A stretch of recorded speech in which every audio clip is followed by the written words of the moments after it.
8 years ago, I was living in the US. I suddenly lost my biceps. Of course, this was actually after a time that I went through a lot of stress. I was taking care of my daughter's diabetic daughter and everything.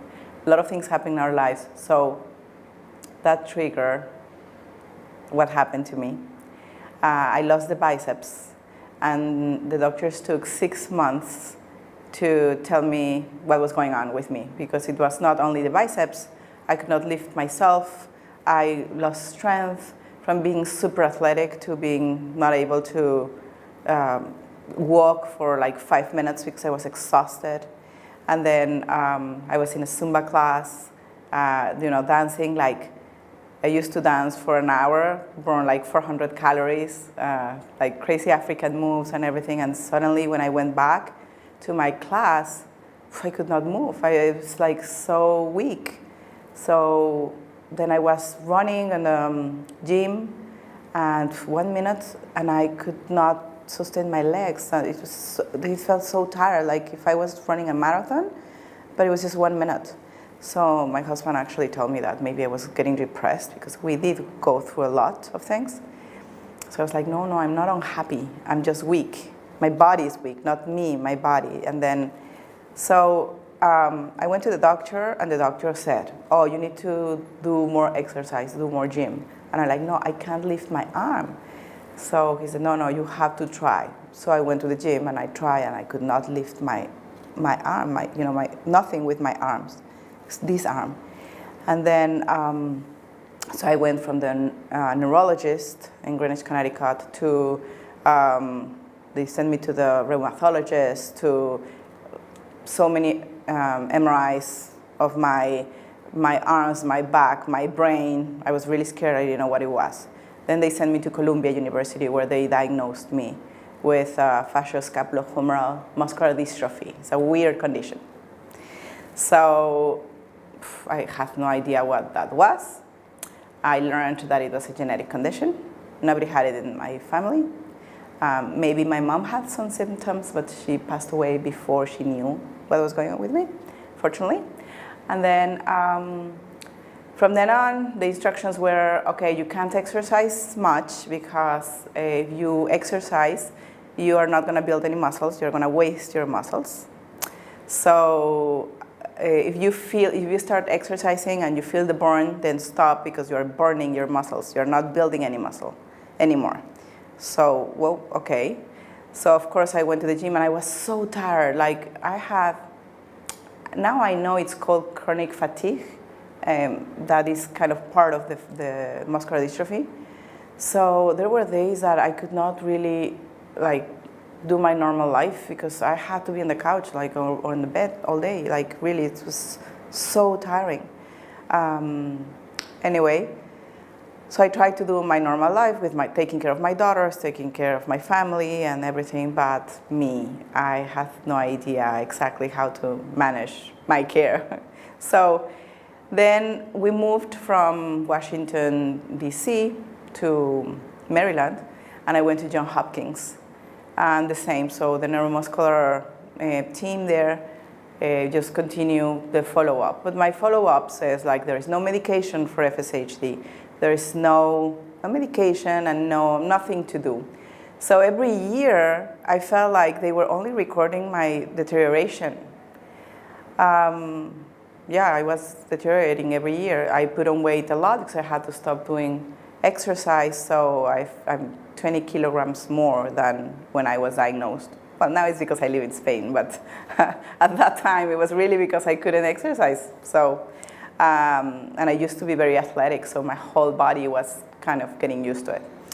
So then, when we moved to Maryland, I tried acupuncture. The acupuncturist would, take rid of any pain. Sometimes I had pain, and it would give me some energy. And I tried yoga, but I couldn't do any yoga moves because my body was not responding well. And I took all the supplements, and I took everything. But every year I would go to Johns Hopkins, and they would just do an exam of my deterioration, let's say. So then, actually, they also measure my lungs strength. And I don't remember how I started, but I remember 2 years ago, it was in 70%, my lungs strength. And then they give numbers to every muscle that they measure for strength. So they've measured my legs, and they've measured my arms, and my scapula, because it's I can't drink from a straw. Well, I couldn't, now I can, but I couldn't before.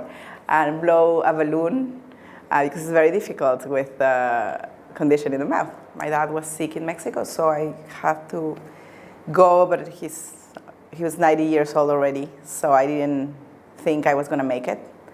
And that stress created a cervical hernia, maybe not related with FSHD, but the pain was terrible. So I went to the doctor, and they gave me opioids for the pain. And I never take medicine. I like alternative medicine, but it was so much in pain that I had to take it. But then it was worse, because then my brain wouldn't function, and I was just like laying down, and my whole body was not responding. So, so I went back, and I told the doctor, this medication is not helping me. So he duplicated the dosage. It was going to be Christmas. So I was like, oh, no, I'm not going to take this. So I searched. I was new in Barcelona. I moved there 3 years ago. So I was new there, and I asked for help for Chinese medicine, please. And I found an acupuncturist. So she actually took all the pain away in 2 sessions. And I met a chiropractic who just returned from one of Dr. Joe Dispenza's workshop. And she was going to go to Tarragona in January. It was December 7th, so she said, you have to go to this thing. And she hugged me and cried, and it was the first time I met her. So, okay. So we bought the Progressive online, and I wanted to enroll to Tarragona, but it was already, I couldn't do it because I didn't have the Progressive, so it's not immediate. Anyway, that was not my time. I didn't finish by the time the Tarragona started. So I called Encephalon and said, okay, I'm going to wait until the next one. So I went to Sardinia. Well, the last day, I was in one of these Coherent Healings. It was not the last day, it was the day before it finished. I was in one of these Coherent Healing. And, oh wow, when I was lying there, since it started and the preparation and everything, I could not contain myself, like so much love and gratitude. And finally, I let myself go and truly opened my heart. And I was just feeling these amazing sensations. Forgot about everything, and it just happened. I don't know exactly what happened, but kind of hard to describe the joy and gratitude I felt, and light and everything, up to the point that when that finished, I could not feel my body. My body was kind of like this, and my team around me, everybody were hugging me and helping me, and I tried to talk, I could not talk, they could not hear me. I was trying, they could not hear me. I could not see, I could not feel my body. I could not feel my hands, my feet. So it took me a while. Actually, the workshop started, and I was still lying on the floor. So something definitely happened there. And then I was exhausted. So I went to my room. I just went to sleep.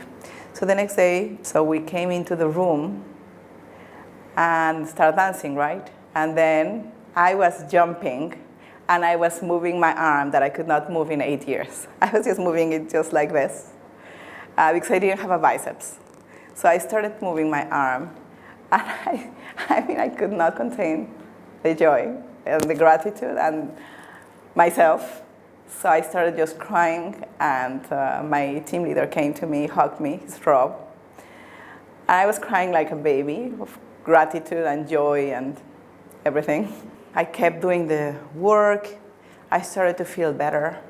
I actually told my husband, I'm not going to go to Johns Hopkins anymore because they just do, record my deterioration, not my progress, and I've really progressed. Actually, my daughter had a terrible accident. She broke 5 cervical vertebrae right after I returned from Sardinia. So fortunately, I returned home really strong emotionally and physically. I could help my daughter. And I stayed with her for 10 days in the hospital. We were going to go to the US for Johns Hopkins, my checkup. And okay, they didn't do anything, and they recorded some progress of my muscles. They really recorded that I saw the numbers increasing in every single muscle. This one went from 0 to 1 at that time. My lungs increased from 70 to 85%. This muscle increased to, I think, 2%, well, from 1 to 2, and all my muscles increased the number. So, wow, of course that was fantastic. So I started swimming. Well, I've never stopped swimming, but I started swimming more, like 800 meters every day. And now I'm biking, my e-bike, but I'm biking. And then yesterday, when I did the challenge, I could not believe I went all the way up to that ladder.